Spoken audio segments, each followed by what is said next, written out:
Martin, thank you very much. Now, I know that a lot of people out here are developers, web developers. And web developers, we often work with math. We do multiplications, we're adding stuff. And so how about we do a short little game with the entire audience. You don't need to pick up a mobile phone or anything. It's a very simple game. It's a grid of 3 by 3 tiles, and all it does is, well, there's 5 numbers, 4 operators, and I'm going to ask you. I'm going to ask you for a number, and you can make the formula to reach that number. And it goes like this. And I want to see. I would like to see the hands if you've found the solution, and it's really very simple. So let's start with that. So can you swipe 2 numbers and make a 5? So start at a number, go to an operator, to another number, and make a 5. Let's see. This is very easy, right? Okay, so yeah. Practically everyone has it now, so this is very simple. Yeah, do 8 minus 3, you get a 5, piece of cake, right? So here's another. With the same grid, let's make it a bit more complicated. Now you have to use 3 numbers to get to that same 5. So let's see. I see some puzzled faces here. Yeah, hands are popping up. Okay, this is good. Okay, I won't keep you waiting for this. There you go. 2 plus 7 minus 4 is the same grid, the same 5. It's fairly simple. And I just wanted to show you this. So this is a game called Quento that I made, and I wanted to tell you why I thought it would be nice to talk about this. I'll give a short little introduction about myself.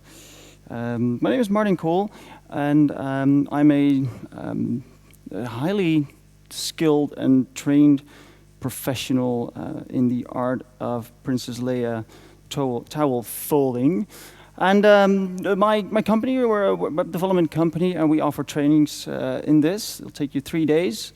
And I'm not sure if most of you have read Douglas Adams' Hitchhiker's Guide to the Galaxy, but they give you he gives you some great advice. Not only is the answer to the question of life, the universe, and everything, it's, what is it?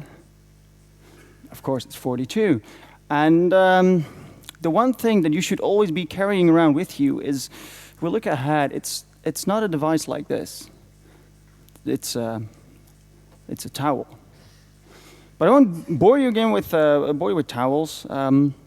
We do web projects. We did, like Josh mentioned this yesterday, we did the Philips Hue lights and the cloud platform that went behind it. We did the Rijksmuseum website, which is a front-end website, and we did, for instance, 9292, which is an application that you can install on your mobile phone, and it gives you all the public transport information here in the Netherlands. But there's one other thing that I enjoy doing. It's making games. I have a thing with games, and I have a thing with HTML5. And so one time I made a website called Serian.net, and maybe some people here are familiar with old games like Leisure Suit Larry, or Space Quest, or King's Quest. Raise some hands if you know those games, if you like them, if you enjoyed them. Okay, you can go here, you can play them. It was really nice when I did this several years ago. This was in 2008 or 2009. And it was taken down by a game company called Activision, and I got a cease and desist letter from Codemasters, and well, it wasn't a lot of fun. And I made an iPad version that you can play, but it was taken down too. But I kept this feeling of, if you're making games, I like to make games with the DOM and HTML, like I did with this. And this kind of stuff that we do at Q42 at the office. And so I made a new game called Quento. And the funny thing is about Quento is it's a bit on the other side of the spectrum of the things that we regularly do. Because on one hand, we have projects that we have these big teams of developers and designers working on this, 10 people or even more that work on this for, sometimes a year or longer. And with Quento went from shaping to shipping, from the first concept until the fact that we got it on the first app store and then on all the other app stores. This just took us 2 months. And in no way is this presentation going to be as a suggestion of how to do it, because frankly, I think it's a bit of an anti-pattern, but we learned so much that it's really nice to be able to share that with you. So I'll start a little bit with about the concept. The concept, where did it come from? And this is a bit of a personal story. I've got 4 children. And my oldest son, he's now 8 years old. But when he was when he was 6 and he turned 7, then that was the time that he beat me to the front page of Hacker News. So you think, how did that happen? I wanted to leave this out of my talk, but I talked to Josh yesterday, and he said, well, it's really cool. You should just put it in there. It makes it a personal story.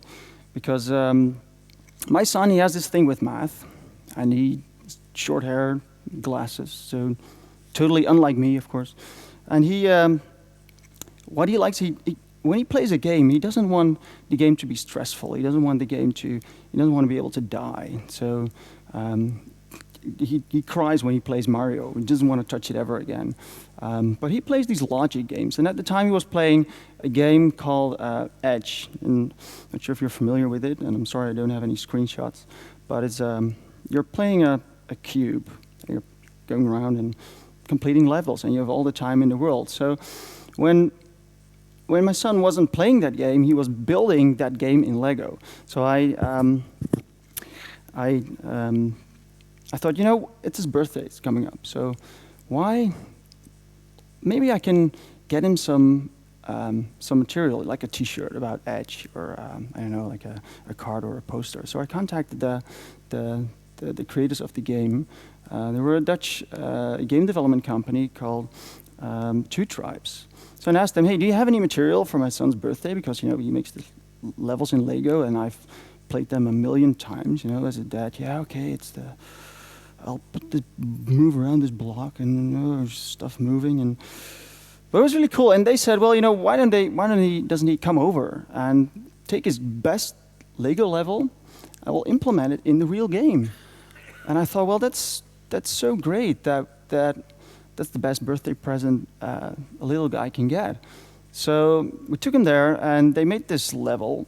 They made this real level. Put it in, so you can actually download that game and it's level 17 or something. It's named ZS. That's the name of my boy.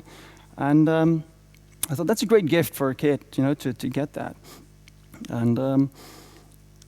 And the other thing with him is that he's having a lot of trouble, playing, getting the right education on math, because he's very gifted at math. So we're to find him the right challenge of math. I thought, why don't I create a game for him? So in the train one day, I was drawing on paper, and not actually paper, but the iPad app. And I drew this little idea, this concept that I had. And I thought, oh wait, this is going to be really cool, for kids. You can swipe a little formula, and while you're playing with this magician, he's walking around, and there are these monsters come at him, like a big 10 shouting. And I'm not sure if you noticed, but 5 + 7 - 2, that's not 10, but that's not the point. But the funny thing is, I thought, okay, this is going to be really cool. And if I take this even further, then we can rotate that wheel with all the operators. And instead of you doing a 5 + 7, why not I make it able to rotate that one of that minus up there, so I can do 5 - 7, and well, the sky's the limit. And just for kids, this maybe we should go with small numbers. And for adults, I was thinking, okay, we should not stick with numbers 1 to 10, but maybe like 50 or 100. And of course, other operators like multiply. So yeah, what do? We tested this. We have an artist there at Q42. He drew this up, and we actually made this in HTML. Give us a little try. And then we had our little wizard. He's walking around, trees passing by, and there were no monsters. You have just blocks. And we had the wheel kind of implemented. And we had a lot of fun. The people who played this, they had a lot of fun. But then I went on to thinking, I really want to get this game out and get my son to play it. So how do I do that? How do I go from here to there? And if you're going to make a game, it has to offer something. It has to be rewarding. So it shouldn't just be like this little magician. It should have, all different monsters and new levels. And it shouldn't only walk in this forest area. Why not? We need dungeons, and we need castles, and we need so much stuff that it's really insane, and I'll probably never get it finished. So it was a choice to minimize this down and look for the core concept of a game. And I call that peeling the onion. And we do that for many projects that we do when we advise clients on how to think about the thing that you're building. Is what layers can you peel off to keep the core concept working? And for a game, that is, what makes up this game? Is it a tree? Is it the monsters? Is it the wizard? No, everything could go up to really something that is extremely minimal, like you've already seen, is just the grid with a number. And knowing myself and thinking about going to build this in HTML and experiences with all different devices and all that stuff, I thought, okay, why don't I try and keep a hold of that minimalistic approach and apply that to building this game and see how far we can go. But I set out with the idea of keeping, holding on to this, to less is more, the term you've heard so many times, but trying to apply that on so many levels. So one of the designers that we work with at Fabriek, who's a huge, one of the larger Dutch design firms, he's very good in designing minimalistic designs that actually look really nice and not simple so I asked him to think about Quinto, and he kind of came up with this design in bold colors, and we put in some extra things, like a slightly feeling of progression, the feeling of getting rewarded for solving a puzzle.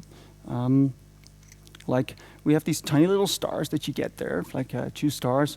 But once you get this grid, you can just go on and play.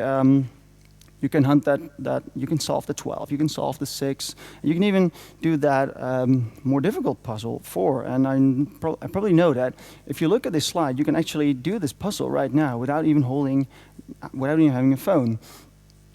So we built this. We didn't put in any buttons. It was just a buttonless interface. And we set out to just build this. Everything was set out. Okay, so we started coding. And I was at a conference 2 years ago, which was specifically about games in HTML. And at the time, it felt like it was really the battle of the game frameworks. There were so many game frameworks out there for not only for HTML5, but yes, too, for building a game with HTML. And I've tried many of them, and they're really cool. And there's no one to actually tell you which one to use. I can't do that either. The only thing is, I feel that choosing a framework is not about choosing a framework. It's about choosing the right environment. And for me, it should be, for any geek, I think it should be this hot bath. Like a geek, you're sitting there. This is a typical great environment to work in. For me, that's using the DOM, using jQuery. And I hear some sound effects there, people who are playing this. Yeah, we put in sounds there too. I like the DOM, I like jQuery, and keeping it simple at the start, I just aimed at developing this for the iPhone specific. And of course, you can go with WebKit because then you can test it on Chrome. That's what I did, just building this game in Chrome on a desktop and test it on an iPhone. And knowing how the transition would be to support Android devices, I was like, yeah, well, probably won't be that much of a trouble. So that's how I started. And I start out with this in my CSS. This is my favorite line of CSS, and there will probably be several people out there who have some arguments against it. But I cannot imagine how the other box model works. Because if I think about a box model, I think about this box. Take Omnom, for example. You put him in a carton box, and it's like this meter by a meter, and you put him in there, and just before you take him away somewhere, think, okay, we shouldn't hurt him. So let's put some padding on the sides, make him feel comfortable. So you're done putting your padding around him. You take a step back and look, oh my God, this box, was it really this big? No, it was this big. That's why you want this box model. I mean, I want this box model. If I tell a div that it's 100 pixels wide, I want it to be 100 pixels wide. Don't you? Well, me. This for a win. And also find myself writing these lines a lot. Because if you're not going with a framework that abstracts this for you, how do you get to these smooth transitions? Well, practically a lot of you have stopped moving elements by using the left and top positioning or margin, etc. So you've all probably found out that if you're using transforms, and yes, forgive me for using the WebKit prefix here only, it's just for illustration purposes here. If you're using that translations, just 2D translations, stuff will move sub-pixel, it will move just from, let's say you move from pixel 10 to 100, it will not only go through those 90 pixels, but also the states in between. It's really smooth, it's really anti-aliased. But there might be an issue with that, and I've encountered that several times. And this is not, you shouldn't try and redo your glasses. But we've made this application for kids one time where they use an iPad to read books, and there are thousands of children every day that use that instead of books, and I'm pretty jealous. And so we made that iPad app, and we also made an HTML version of that. And what we noticed, and I noticed the same thing here with Quento, is that, hey, I got that blurry thing again. So we were swiping that book, these pages around, and some other guy, Q42, he said, hey, wasn't this page more crisp than now? And we were looking at it, yeah. Couldn't find it. And the same thing that I had with Quento, even though it has these small animations, I had to take a mental note that if I calculate some position manually, because I wasn't using a framework, and I put it somewhere, you have to round that position, because so many years ago we were used to positioning stuff at, calculating the final XY position and put it there. So you said, okay, in CSS or a class name, just put it on 100, 200 pixels. But if that isn't an integer, then yeah, you get that same nice anti-aliased position. So this is a bit of a pitfall, and it's just something that I was reminded on by working with this. So I thought, just put it in here. It may be useful. And yeah, it goes fast. If you offload stuff to the GPU, it goes ridiculously fast. And if you're not using frameworks to do this, then you may have used one of these techniques, using the translate Z or the backface visibility hidden or preserve 3D.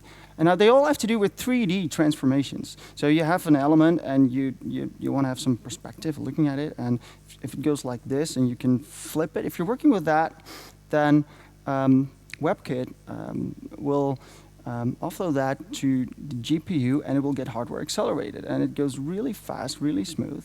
But I'm not sure if any of you have ever seen these kind of artifacts, maybe on Chrome or on iPhone. I see some hands, or am I really the only one? Yeah, I see some people there. I found out that it's very hard to fix these if you're not familiar with what's going on underneath the hood. And that's what I like about stripping off these layers of technology and frameworks and things. And that's what I like about digging into this and finding out why it's going on, because this was so hard to fix. And now that now I understand that all you have to do is think in layers, and these are not DOM layers. These are not nested element layers. If you render elements by offloading them to the GPU, you have to consider those elements. They are being rendered in a separate layer. And if you put some non-hardware accelerated elements in front of that, there you get your flickering, your artifacts. And as soon as I got thinking about layers, then these problems are very easily solved. So all you have to do is either make sure that they don't overlap, or make sure that they're both hardware accelerated by just one of these. This one of these things, or anything that just uses a 3D transformation or translation. These little artifacts will be fixed. And this was, I believe, when iOS 6 came out, there was a lot of websites that went berserk. Special effects that used to be in there, they're not there right now. And this has to do with the fact that only iOS 6, they made their the moment when they started using the GPU, they restricted that. They restricted it only to just a few options. So any 3D translation that you do, the setting WebKit backface visibility to anything, or the preserve 3D, for instance, doesn't work anymore. So that was a fix that people needed to do for iOS 6 when that came out. If we look at Android, what we did there, we used a lot of 3D translations, but 3D might be emulated. We're lucky to have a lot of devices to do some hands-on testing. And what we saw was that some of those devices, if you enabled 3D acceleration, you didn't get acceleration, you get slowing down. So you get the opposite effect. So the solution was there. You have to test it on those devices and see which one you can get away with by just using a 2D transformation, or go without and just go without any animation at all if you're using the DOM. And then IE10. Migrating the app from WebKit to IE10 and making it work on the surface, this was extremely painless. And I mean, this was a surprise. The only thing that I encountered that I found very frustrating is the fact that I'm working with several layers. There's an information layer on top, and if you swipe in Quento, the challenges to the left, you get another game mode. There was a layer on top as well.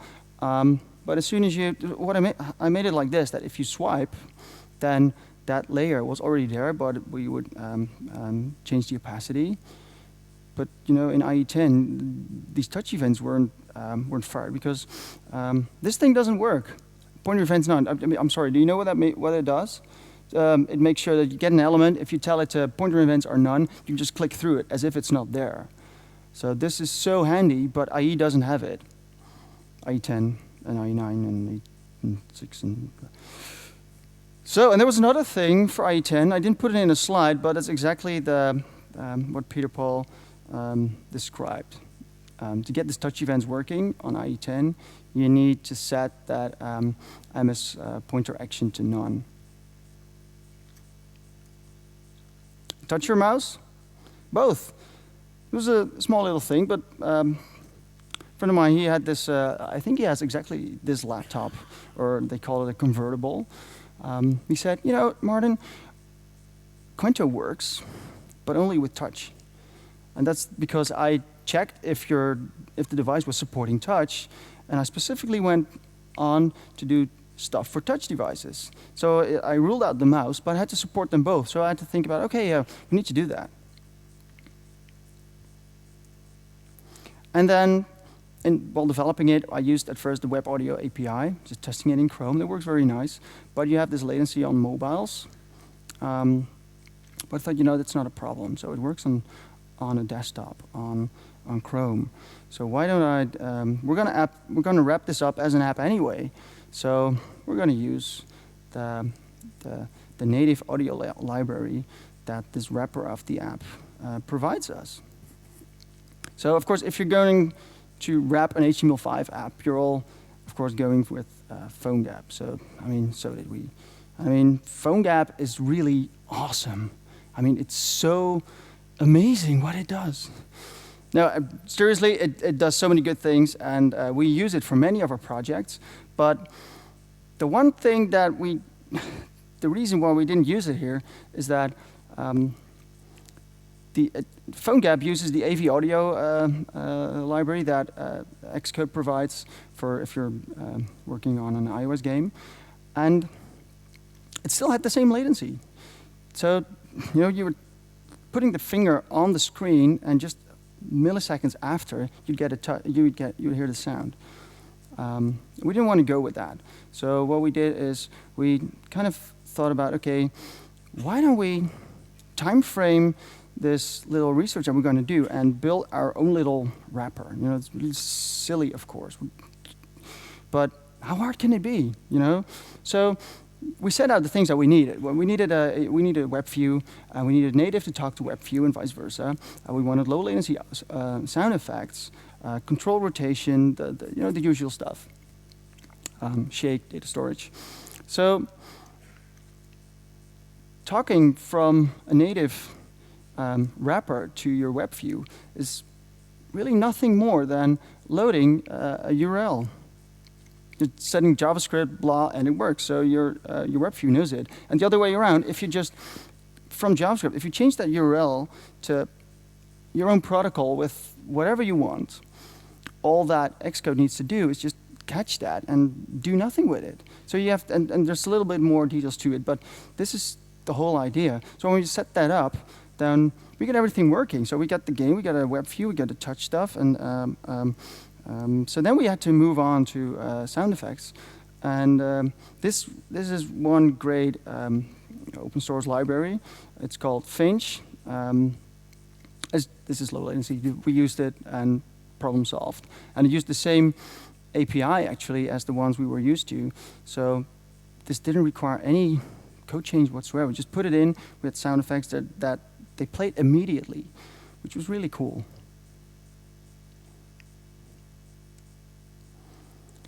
This was nice, that it was a little detail that we had to think about. If we're wrapping up an HTML5 app and we're putting it on the app stores, and you're using web fonts, you're distributing a font. So you have to check your font license if you're allowed to distribute it. And the designer who made the visual design for Quento, he came up with, he used this very cool font, and we checked the license. And it was ridiculously expensive. And I thought, okay, well, why don't we try and find something similar? So we use this. This is a Dosis, and it's on Google Web Fonts. So that's one approach you can do, or you can use images. Then you're not distributing the font. So it was just something that we took notice of. And we added a very handy feature to our little app, because I'm a web developer, and I don't know that much about coding for iOS or Android. So I'd like to just build HTML, and I can test it on Chrome. Works very nice, and I really want to have the same feeling I get on the final version once it would be on the App Store while I'm developing. So I want to be able to test it natively. So what we made is just a little app that worked like had all the things that we described. And we put this in, and this was just a matter of a few hours. You could just load a zip file just by adding a URL. Our app would download it and would keep it there, it would run offline, but with the native wrapper being able to play sound effects, you shake and everything. So this made it ideal for testing. So we had this app. I could even have multiple zip files in there. So I could, because we had language detection and I didn't want to change it every time on the phone, so I just put the Dutch version in there so I could try and see what the fonts and the texts look like. This is something we'll probably we'll wrap up later and put it out there. But if just for the concept, if you want to build this is really easy. This will only take take a day, and you got this. And it's so valuable for web developers who want to try stuff with native technology on your iPhone and be able to test it and hand out your app to other users. And that's what we did. We tested this stuff early on. So we had this early concept. We had it up and running on a phone, and then we gave it to people, not only in the office, but also friends, family, my kid. And I like to give someone an app and to have it tested without any instructions. Just to see what their initial reaction is. Is it clear for them? What do their first experience with your app? It should be very clear. You sometimes see these hints and everything, and make sure that your app is taking a user by the hand for their first experience, as if you were there to give them all the details that you would otherwise tell them. So, for instance, the people that we gave our app to, they just looked at it like this. This was the first screen they saw. They saw a grid with like 7 and a 3, 5, and so yeah, above there was a number and the word numbers, and a 2 and a 3, and a 4 and a 1. So they looked at me like, what? They didn't understand what was going on. So this was very early on. We knew that we had to change something. And at the start of this talk, I explicitly told you and the instructions, right?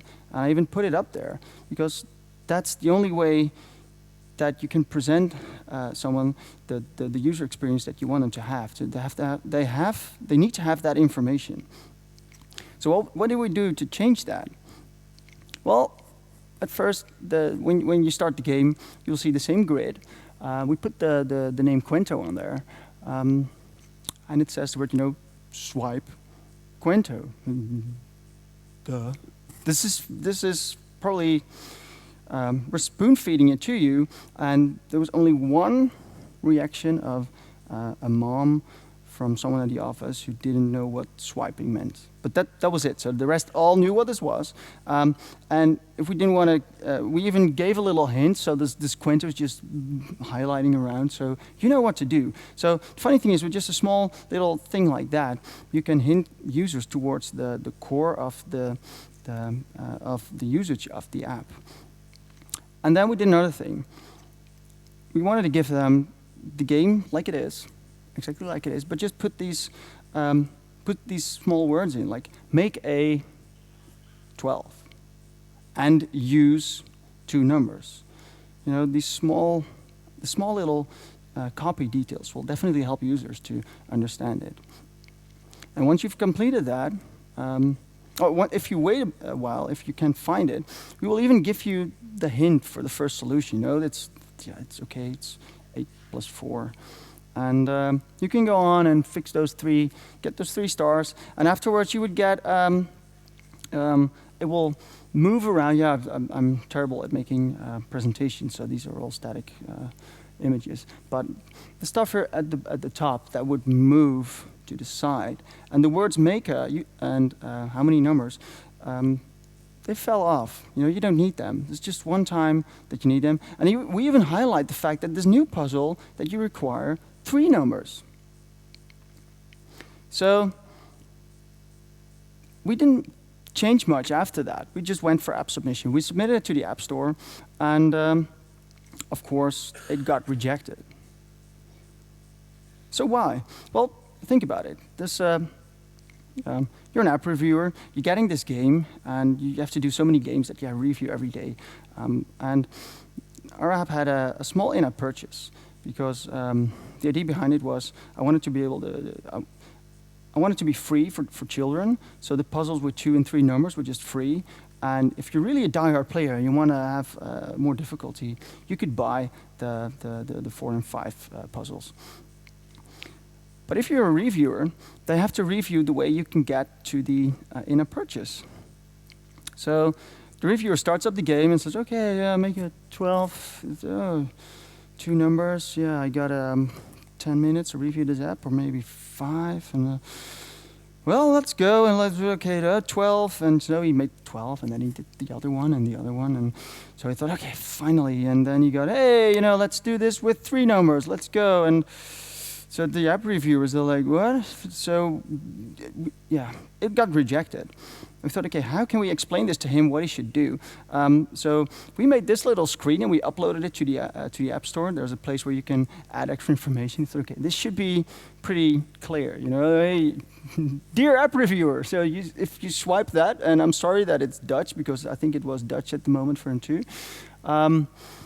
If you swipe that, you will finally see that lock. And if you press that lock, it will unlock and even unlock the 5 numbers. So it got greenlit, and there was, yeah, we partied. This was really cool, and this was within a month. We had the game, and it got out. We were really happy.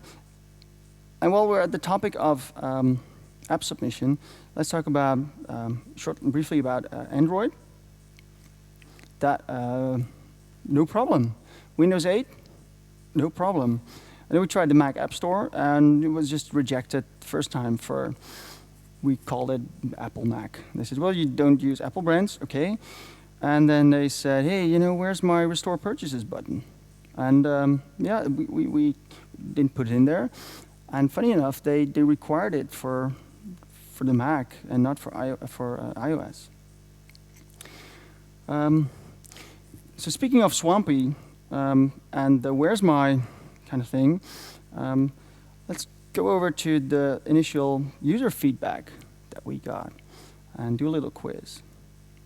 Because we got, I think, all the questions that we got and the mails and responses were about where's my status bar? So which operating system do you think that is? Android. Now, why is that? We made the assumption that, okay, well, we just go full screen and that's fine.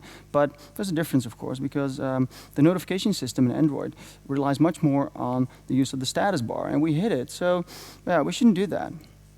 So then where's my mute button? Well, simple. That was Android as well. And where's my Restore Purchase button? Customers asked that a lot for iOS. Yeah, that was that. And we got this one as well. Where's my money back? And well, you may think that Android has this 15-minute time frame where you can get a refund, but this was actually Android. There was a guy just, yeah, I tried this game and I bought it and I thought I liked it, but I didn't. And I really want my 90 cents back, man. It's making me feel bleh. So we gave him, I don't know, $10 or $20 with just the obligation to buy games from it and tell us which games there were. So we had a happy customer there. Okay, marketing. So we got the game, and how are you going to get people to notice it? The first thing that we did was pre-launch, and we knew some things about this. You have to have you have to have just a site with information, and you have to have the proper information in iTunes. So, and one thing that was really helpful was that the first screenshot in iTunes should never be an intro screen or anything else. It should be gameplay, because a lot of people will see that screenshot of your game in another context instead of just looking at this page with all the screenshots. So we made only screenshots of the gameplay. But other than that, I mean, my marketing skills are absolutely zero when it comes to game marketing. So I thought, you know what? We're going to write these tech blogs and tell them about the game. So they have these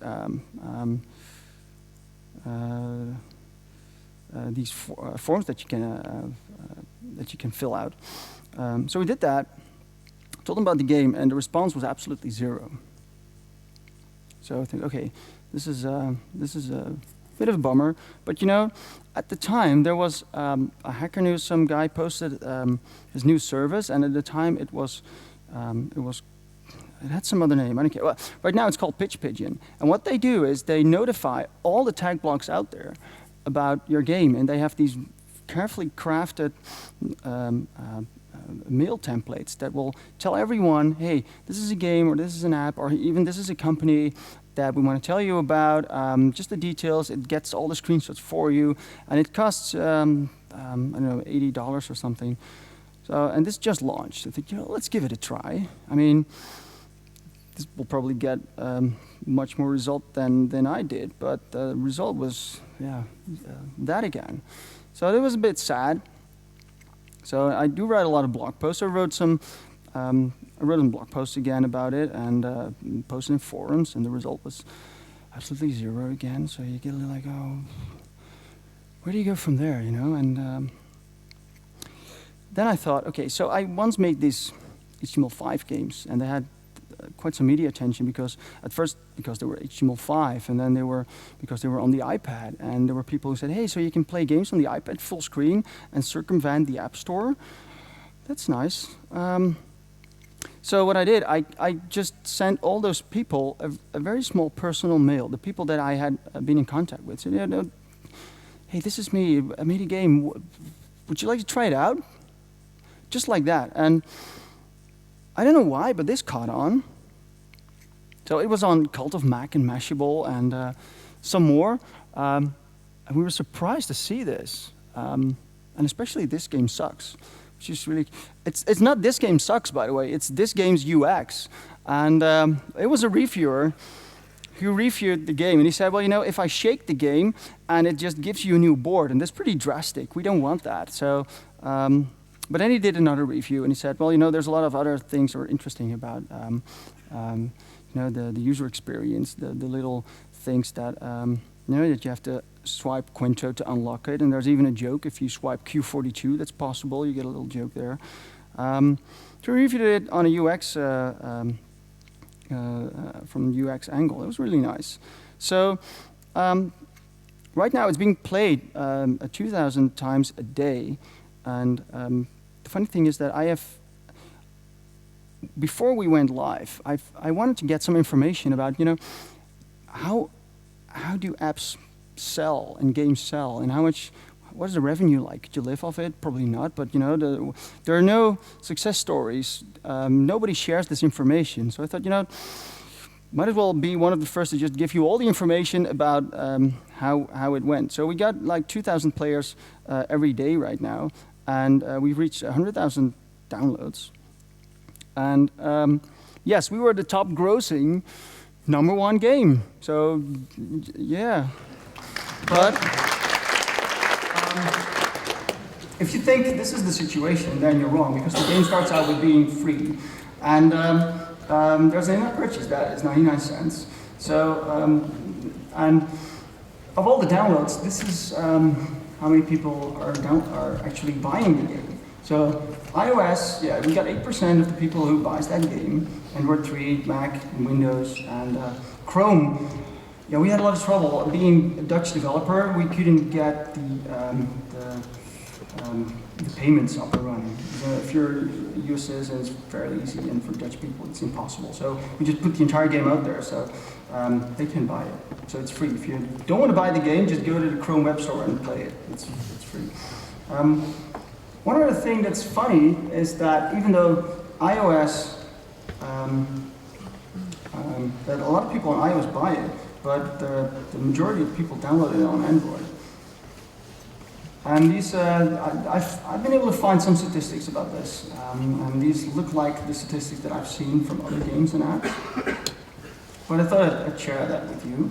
And we've had 4,500 in-app purchases, so that leaves us with $3,000. So there you have the final figure. And yeah, winner is you.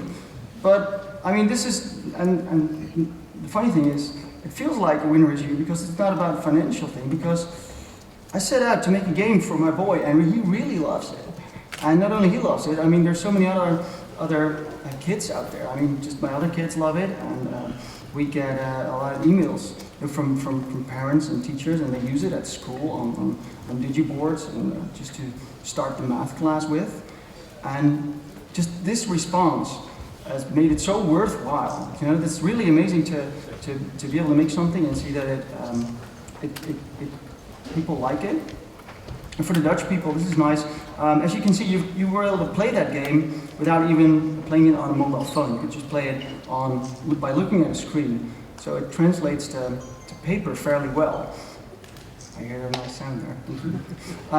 So NRC is going to publish it first digitally, and it's going live with Fokke and Sukker, which is one of the most famous Dutch cartoons. I'm very proud of that. And we met a lot of new people, you know, just like being here. Yesterday was a really great day. We're doing new projects, and even I'm a strong believer in the Steve Jobs schools that are available in the United States, but they've been brought to the Netherlands by Mobilism. And we're official supporter of that, which actually came through the contact of Quento. So that was just a lot of cool stuff is happening right now just because of this little HTML5 game. And above all, it was a great experience. We had so much fun. We learned a lot. We failed a lot. We did, you know, just going at this on a very minimalistic approach, and as the Knights who say me, and just, you know, build all the stuff that you want to build. Still, it's not the way to go, but it was so much fun, and this too had great results. So yeah, that was my talk. Thank you.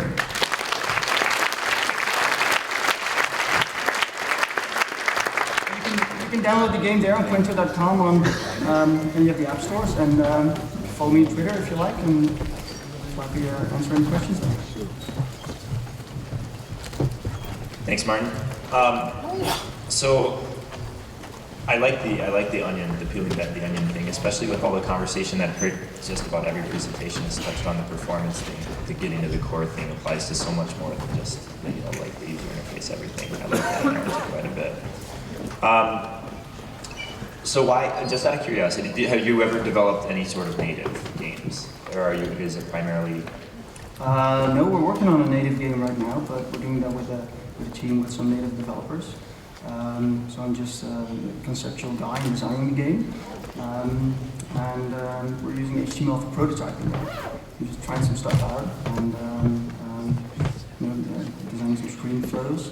But it's being built native. And we're doing other games as well. Because we're doing these projects on one side, but games on the other side, they're so much fun to do, and you learn so much. Because for the web, for regular websites, there's a lot of technology that you will not use, like WebGL, for instance, which is all about 3D. How often will you use that? You know, so we set out to really go ahead and use web technology in gaming and just do that for the experience and see what we can learn and put it back into projects. So that kind of works for us at least. So it's kind of a way an excuse, I guess, to kind of play around and experiment with some of these technologies, which is, I'm all for that. So there's not really any sort of comparison you could give as far as in terms of like what it was like to try and hit these different platforms with an HTML-based start for a native application versus the native, because you guys haven't quite gotten there yet. Yeah, it's. I think if we built this game natively, I don't think that. I think we would have had maybe the same results.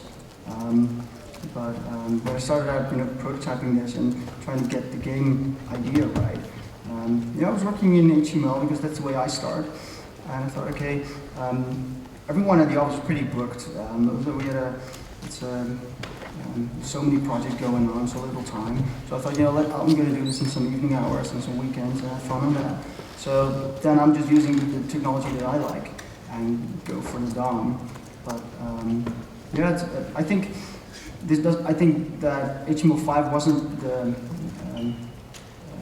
We could have made the game natively, I think, in the same time, but I don't think it would have been able to port it to all the other app stores as well, just as much, or just as quickly. So you've got it in the Chrome store, you said? Yes. How hard do you think it would be to take what you have and actually just have that like distributed as a site even? Other than the in-app purchasing or whatever, because I understand you kind of... Oh, we're going to do that. Oh, you are? Yeah, so the funny thing is about the publication for NRC, the newspaper, is that they talk about content, and all the content they provide to users, like the news stories and everything, they've got one rule, and that is that if you're a user, you want to have closure. So you don't want to continuously read on, play on. So it's not like a flipboard that you get endless information. You just want to open the paper, read it, and then close it and continue with your day. So we thought about it with Quinto, and Quinto it goes on endlessly.